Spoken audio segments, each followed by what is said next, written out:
On the evening of June 15th, a date I will never forget, we gathered at Le Petit Palais, a Michelin-starred restaurant in the heart of Paris, to celebrate my husband Antoine's 35th birthday. The atmosphere was festive, laughter flowed around a beautiful table, adorned with glowing candles and elegant floral arrangements. Antoine, radiant in his navy blue suit, sat to my right. Our two children, Leah, 7, and Lucas, 5, were unusually well behaved, impressed by the restaurant's sumptuous decor. Across from me, my parents, Claire and Francois, were smiling proudly, happy to share this moment with us. To Antoine, the best husband and father anyone could wish for, I said, raising my champagne glass. Everyone followed my lead, and the clinking of glasses echoed in our little corner of paradise. The sommelier had just brought us a bottle of Chateau Margaux 2010, Antoine's favorite wine, when I saw movement at the entrance of the restaurant. My heart sank instantly. I would have recognized that figure among 1,001, Martine, my mother-in-law, accompanied by her husband Georges and her sister Sylvie. "Oh, no, not tonight," I whispered, feeling the tension growing inside me. Antoine followed my gaze and I saw his face tense slightly. "Don't worry, Emma," he said, putting his hand over mine. "They probably haven't seen us. They'll probably settle down at another table." No sooner had she uttered these words than Martine spotted us. Her face lit up with a smile that I immediately identified as forced. He headed towards us, with Georges and Sylvie at his heels. "Antoine, my dear," he exclaimed as he reached our table. "What a surprise to find you here." Without waiting for an invitation, he took a chair from a nearby table and sat down between Antoine and me, nudging me lightly.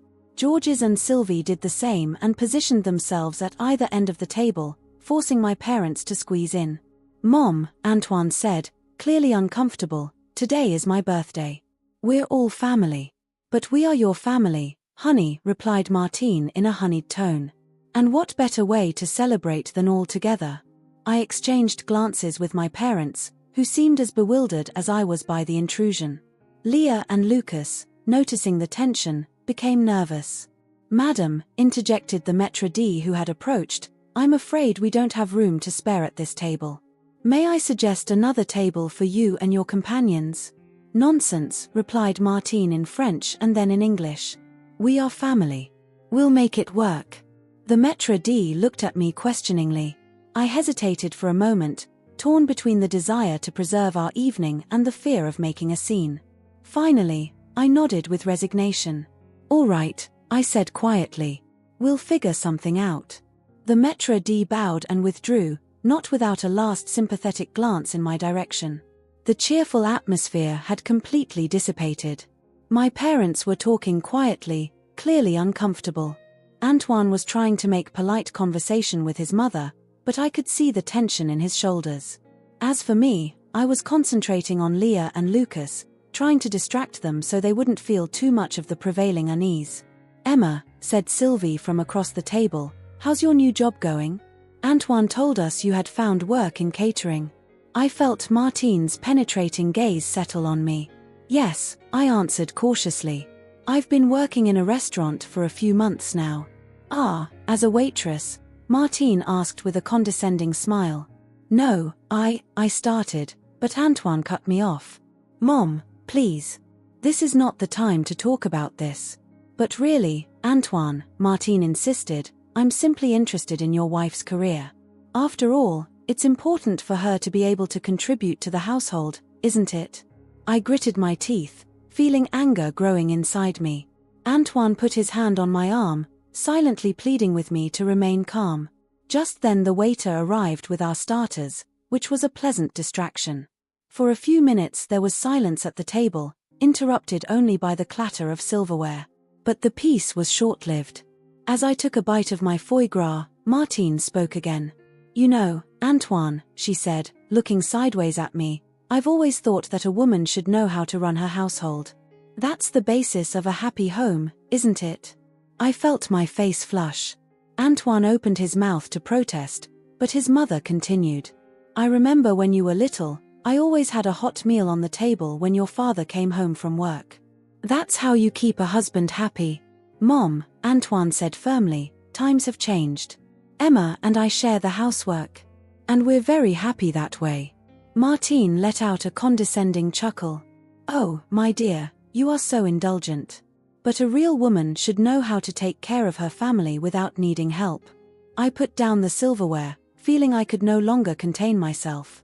Martine, I said in a voice I wanted to be calm, I think you have a bit of an old-fashioned view of what a housewife should be. There was silence at the table.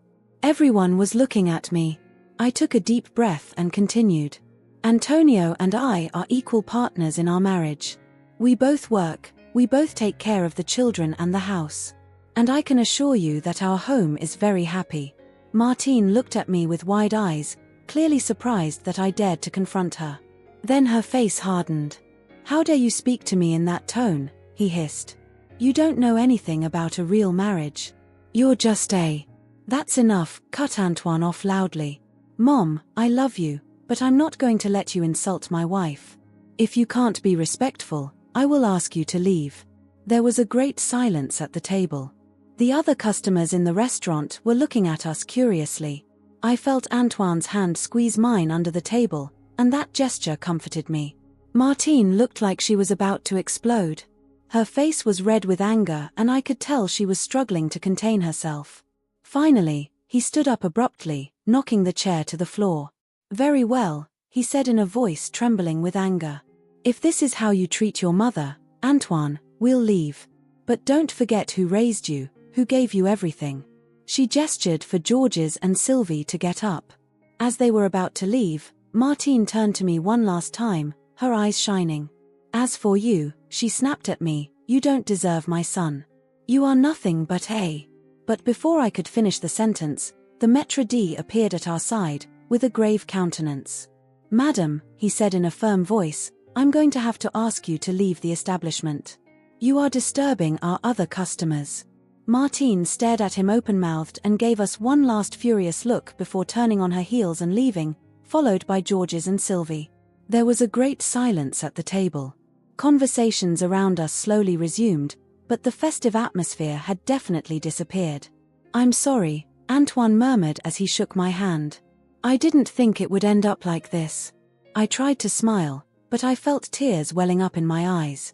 This night, which was supposed to be a joyous celebration, had turned into a nightmare. My parents exchanged a look and my father stood up. I think we'd better go home, he said quietly. The children are tired and I think we all need to rest. Antonio nodded, crestfallen. You're right. I'll get the check. As I motioned to the waiter, I looked around. The candles on our table were almost completely consumed, a perfect symbol of this ruined evening. Half-full plates testified to the interruption of the meal. And in my children's eyes I could see confusion and sadness.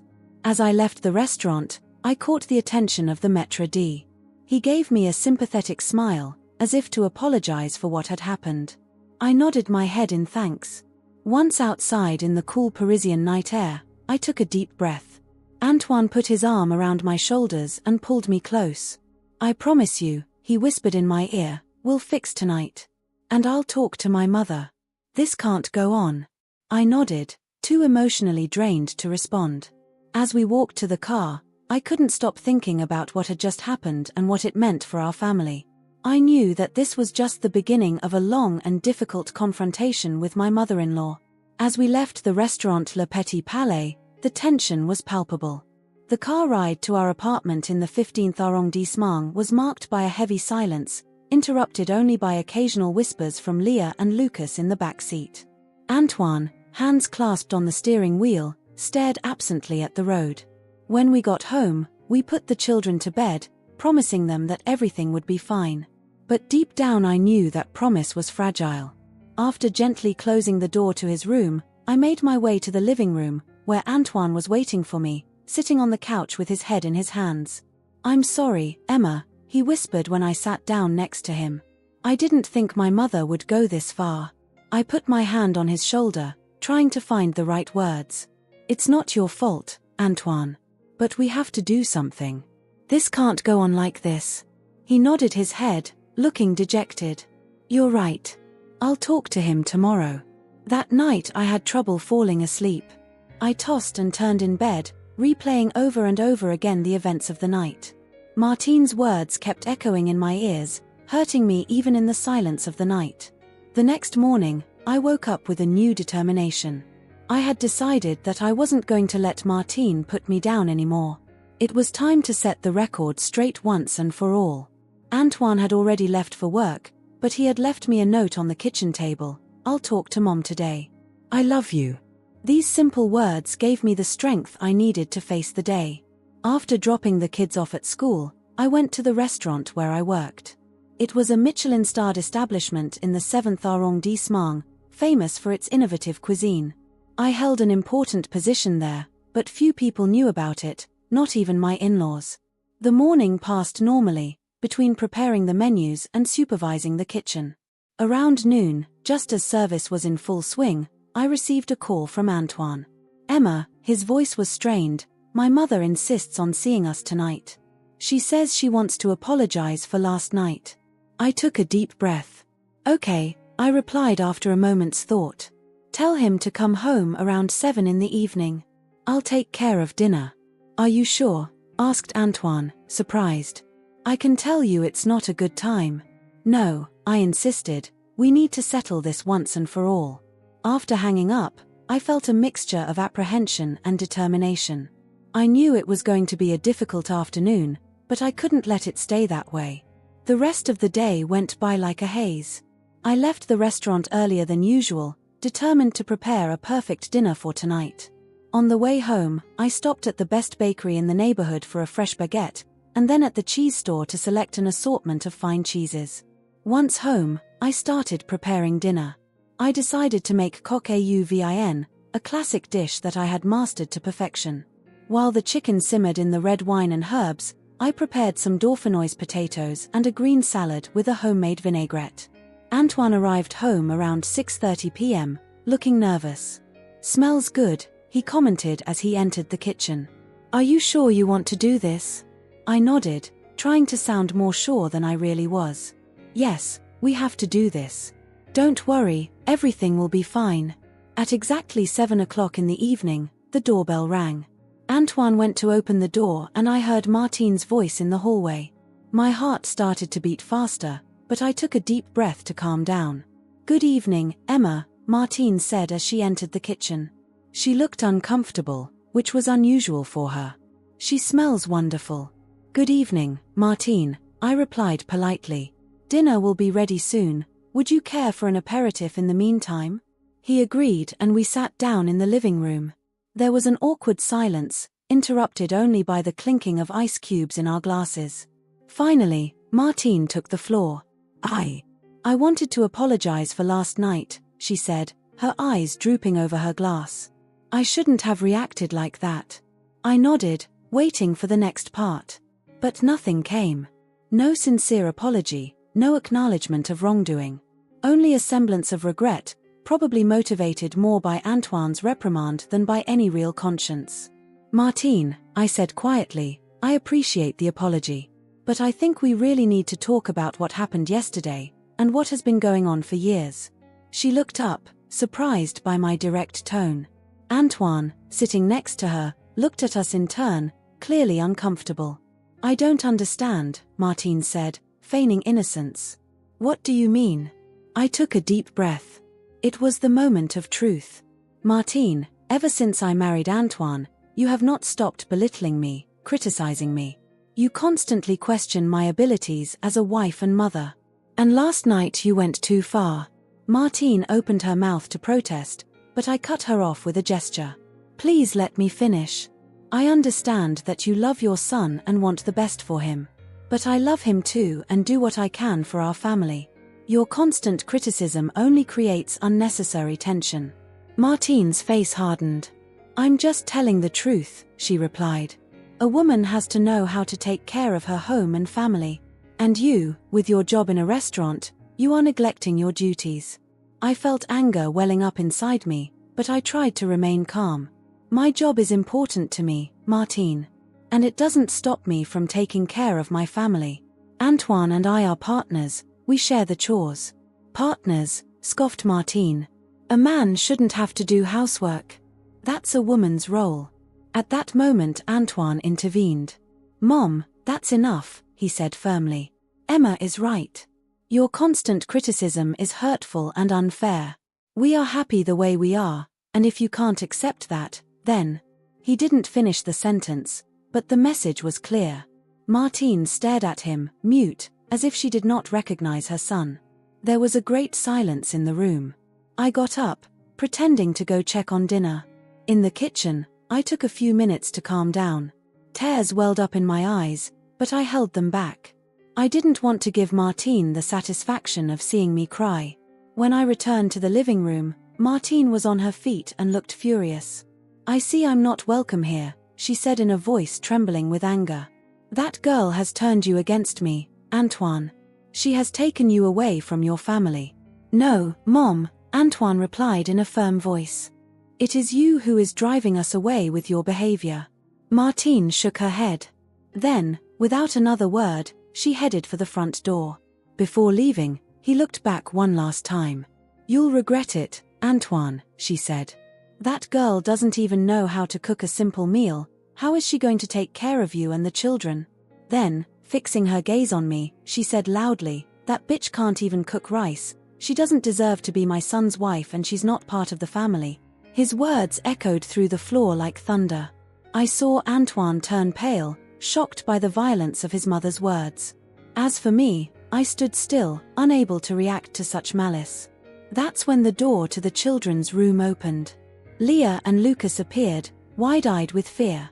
They had heard everything. "Mom," called Lee in a small voice.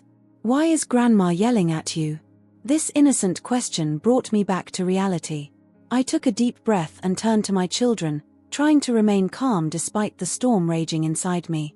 "It's nothing, my dears," I told them, trying hard to smile. "Grandma is a little upset. Go back to bed, everything is fine." Antoine escorted them to their room while I remained in front of Martine, who suddenly seemed to realize the meaning of his words. The silence on the floor was deafening. The doorbell rang again, breaking the tense silence on the floor. Antoine, who had just returned from the children's room, looked at me questioningly before heading for the door. As for Martine, she stood frozen in the middle of the living room, her face oscillating between anger and apprehension. When Antoine opened the door, I was surprised to see Monsieur Dubois, the manager of the restaurant where he worked. Tall and elegant in his dark suit, he looked both serious and slightly uncomfortable. "Good evening, Emma," he said, greeting me with a nod. "I'm sorry to bother you so late, but I thought it was important that I come and talk to you in person." I felt my heart race. What was he doing here? How did he know where we lived? And why now, in the middle of this tense family scene? "Good evening, Mr. Dubois," I replied, trying to remain calm despite my confusion. "I would like to introduce you to my husband, Antoine, and my mother-in-law, Martine." Monsieur Dubois greeted them politely and then turned to me with a serious expression. "Emma, I know this is not the best time, but I have something important to tell you." I felt all eyes turned to me. Antoine looked puzzled, Martine wary, and I was completely lost.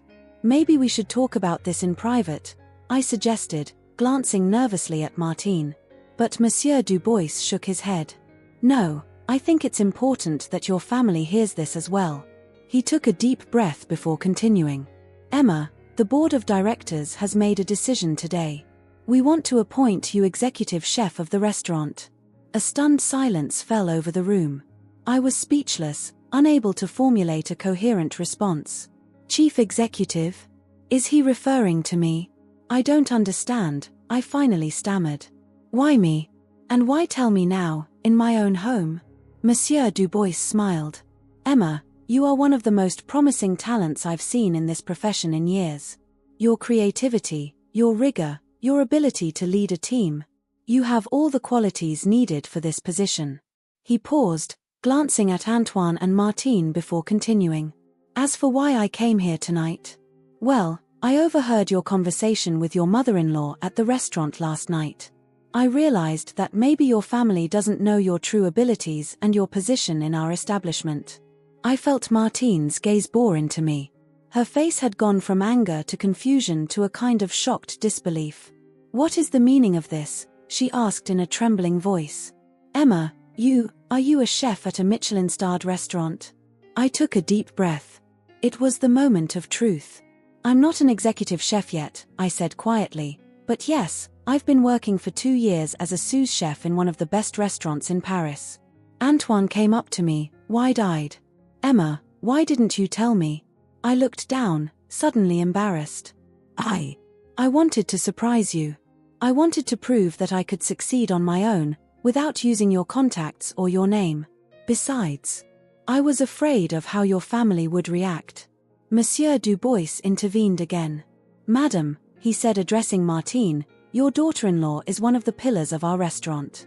She has created some of our most popular dishes, including our famous truffle risotto, which received a glowing review in Le Figaro last month.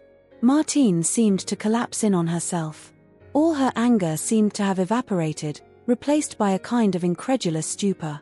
Risotto, he muttered. But, you said I didn't even know how to make rice. I couldn't help but let out a nervous laugh.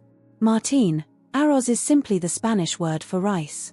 And risotto is an Italian specialty made with rice. I assure you I know how to prepare it very well. A heavy silence fell over the room. Martine seemed self-absorbed, slowly digesting the revelation. Antoine, meanwhile, looked at me with a mixture of pride and disbelief. Emma, he said quietly, why didn't you ever tell me how well you'd been doing? I shrugged, suddenly embarrassed. I wanted you to be proud of me for who I am, not for my job. Besides, I was afraid your mother would think I was neglecting our family for my career. Monsieur Dubois cleared his throat, drawing our attention back to him. If I may say so, he says, Emma is not only an excellent chef, she is also famous for her ability to balance her professional and family life. She often speaks of you and your children with great love and pride. These words seemed to move Martine. I saw her lower her eyes, as if in intense thought. I didn't know, she murmured. I thought that. She didn't finish the sentence, but I understood. She had thought I was a simple waitress, neglecting my family for an unimportant job. The reality was very different, and it challenged all her assumptions about me. Mr. Dubois turned to me again. Emma, I know it's a lot to take in all at once. You don't need to give me an immediate answer about the CEO position. Take your time to discuss it with your family. But know that I would be honored to have you run our kitchen. He handed me an envelope. Here are all the details of our offer. Feel free to contact me if you have any questions. I took the envelope with a trembling hand, still in shock from everything that had just happened. Thank you, Mr. Dubois. I'll give you my answer soon. He nodded and headed for the door. Before leaving, he looked back one last time. Emma, you are exceptionally talented. Don't let anyone make you doubt your abilities. When he left, there was a great silence on the floor. Antoine was the first to break it. Emma, he said coming up to me, I'm so proud of you. Why didn't you ever tell me how well you did? I felt tears well up in my eyes. I was afraid, I admitted. Afraid you'd think I was neglecting our family, afraid your mother would judge me even more harshly. I just wanted to prove that I could be a good wife, a good mother and have a successful career. Antoine pulled me into his arms, hugging me tightly. You have nothing to prove, Emma. You are extraordinary and I love you just the way you are. We hugged like that for a while, almost forgetting that Martine was there. It was her voice that brought us back to reality. I'm sorry, she said in a shaky voice. I turned to her in surprise. Martine, her eyes full of tears, looked as if she had aged 10 years in a few minutes. I've been unfair to you, Emma. I didn't know. I thought. He paused, searching for the words. I could see the inner struggle raging inside her, between her pride and her awareness of her mistakes. I thought you weren't good enough for my son, she finally confessed. I thought you were hurting him by neglecting your home. But I was wrong. So wrong. Her words moved me more than I could have imagined. For years I had sought his approval, silently suffering his constant criticism. And now, at last, she was admitting her mistakes. Martine, I said softly, I understand that you want to protect Antoine. But you have to understand that we are a team. We support each other, we share responsibilities. That's how our marriage works. She nodded slowly, seeming to take in my words. I understand now, she murmured. I'm sorry for everything I've said. For everything I've done. I don't deserve your forgiveness, but, to my surprise, I saw Martine fall to her knees in front of me. Tears were streaming down her face. Please, Emma, he pleaded, forgive me. I was blinded by my prejudices, by my fear of losing my son. I didn't see the extraordinary woman you are. I froze, unable to react to this sudden change of attitude. Antoine shook my hand, silently encouraging me. I took a deep breath, trying to find the right words. Martine, I finally said, I can't erase years of tension in an instant. But I'm willing to try to start over. For Antonio's sake, for our children's sake, and maybe, for us too. I held out my hand, helping her to her feet. Her eyes met mine and, for the first time, I saw respect and even a hint of admiration. Thank you, he murmured. I promise to try harder. To really get to know you as a couple. Antoine enveloped us both in an awkward but sincere embrace. This is all I've ever wanted, he said, his voice hoarse with emotion. That the two most important women in my life would finally get along. As we parted, I heard a small noise coming from the hallway. Leah and Lucas were standing there, looking at us with big curious eyes. Mom, Leah asked shyly, does this mean Grandma won't be mad at you anymore? I smiled, feeling a great weight lifted off my shoulders. Yes, honey, I replied, I think we'll try to be a real family now. Martine walked over to the children and knelt down to their level. I'm sorry if I scared you, she told them gently. Grandma has made mistakes, but now she's going to try to do better. Will you give me another chance? Leah and Lucas exchanged a glance, then nodded and smiled. They threw themselves into their grandmother's arms, erasing years of tension in an instant. As I watched the scene, with Mr. Dubois' envelope still in my hand, I realized that my life had taken an unexpected turn. I had finally gotten the professional recognition I deserved and perhaps, at last, the acceptance of my mother-in-law.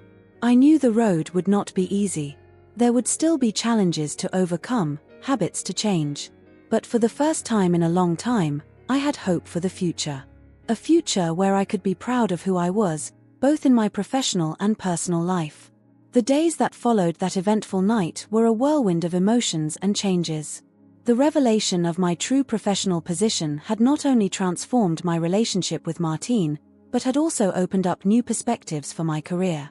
The next morning, as I was preparing breakfast for the family, Antoine came into the kitchen, still dazed by the events of the previous day. Emma, he said, kissing me on the cheek, I still can't believe you're about to become executive chef at a Michelin-starred restaurant. Why didn't you ever tell me before? I sighed, absently stirring the eggs in the pan.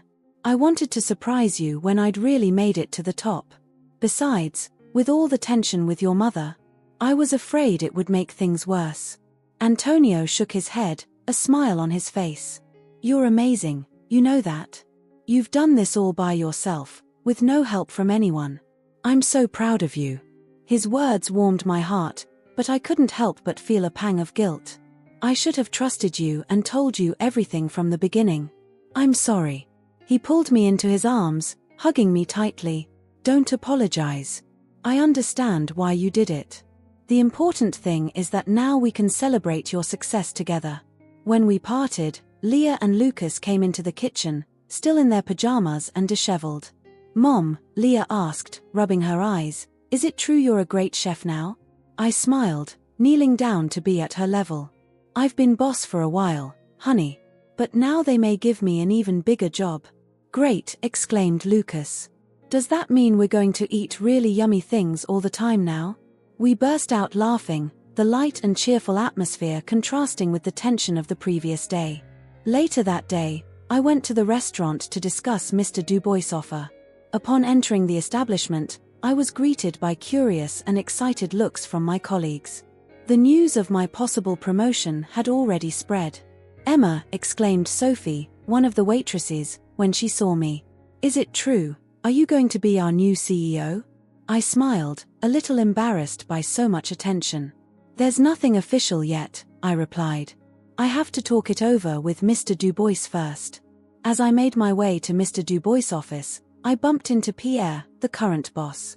The expression on his face was indecipherable and I felt a knot in my stomach. Pierre had been my mentor since I arrived at the restaurant, and I worried that my promotion would create tension between us.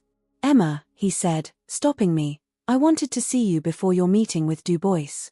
I held my breath, expecting the worst. But, to my surprise, Pierre smiled. "I just wanted to tell you how proud I am of you," he continued. "I always knew you had exceptional talent, and I'm glad to see that others have finally recognized it. You deserve this promotion." Tears welled up in my eyes. "Thank you, Pierre," I murmured. "It means a lot to me." He gave me a brief hug before gently pushing me toward Monsieur Dubois' office. "Come on," he said. "Don't keep him waiting." The interview with Monsieur Dubois was both exciting and intimidating. He detailed for me the responsibilities that awaited me as executive chef, managing the kitchen team, creating new menus, representing the restaurant at gastronomic events. "Emma," he says in conclusion, "I know it's a big step. But I am convinced that you are ready. Your creativity, your rigor, and your ability to inspire others make you the ideal candidate for this position." I took a deep breath, feeling the weight of this decision. "Mr. Dubois, I am honored by your confidence. But I need some time to think. This change will have a big impact on my personal life, and I need to talk it over with my family." He nodded, understanding. "Of course, Emma. Take as much time as you need. We will wait for your decision." As I drove home that afternoon, I was torn between excitement and apprehension. The promotion was an incredible opportunity, but it also meant more responsibility, longer working hours, less time with my family. To my surprise, I found Martine sitting in our living room, talking quietly with Antoine. As I entered, they turned to me, their faces serious. "Emma," Martine said as she stood up, "I wanted to talk to you about this promotion." I stiffened, expecting more criticism. But Martine surprised me again. "I wanted to apologize again for my behavior," she continued. "I was blinded by my own prejudices and fears. But now that I really understand who you are and what you have accomplished, I wanted to tell you that I fully support you in this new stage of your career." I was speechless, unable to believe what I was hearing. "Really?" I managed to say. Martine nodded, a small smile on her face. "Yes, really. I've realized how unfair I've been to you. You are an exceptional woman, Emma. A devoted wife, a loving mother and a talented professional. You deserve this recognition." For the umpteenth time in 2 days, tears welled up in my eyes. Without thinking, I stepped forward and hugged Martine. She stiffened for a moment in surprise before hugging me back. "Thank you," I murmured. "It means a lot to me." Antoine joined us and hugged us. "I'm so glad you're finally listening to each other," he said, his voice hoarse with emotion. When we parted, Martine discreetly wiped away a tear. "Well," she said, trying to regain her composure, "now that that's settled, let's talk about this promotion. How can we help you, Emma?" We spent the rest of the afternoon discussing the implications of this new position. Antoine offered to rearrange his schedule to be home more on evenings when I was working late. Martine, to our great surprise, offered to come and look after the children when we needed her. "After all," she said with a little smile, "a grandmother's job is to spoil her grandchildren, isn't it?" That night, lying in bed next to Antoine, I felt a peace and fulfillment I hadn't felt in a long time. "Are you sure you want to take this job?" Antoine asked me as he held me in his arms. "It's going to be a big change." I nodded, suddenly sure of my decision. "Yes, I am sure. It's an amazing opportunity, and with all of your support, I know I can do it." The next morning, I went to the restaurant with a light heart. When I entered Monsieur Dubois' office, he looked up from his papers, one eyebrow raised in question. "Well, Emma," he asked, "have you made up your mind?" I took a deep breath, a smile on my lips. "Yes, Mr. Dubois. I accept the position of Chief Executive Officer. I am ready to take on this new challenge." Her face lit up with a broad smile. "Great news, Emma. I knew you were the right person for the job." As he stood up to shake my hand, I felt a surge of excitement and apprehension wash over me. A new page was opening in my life, full of promise and challenge.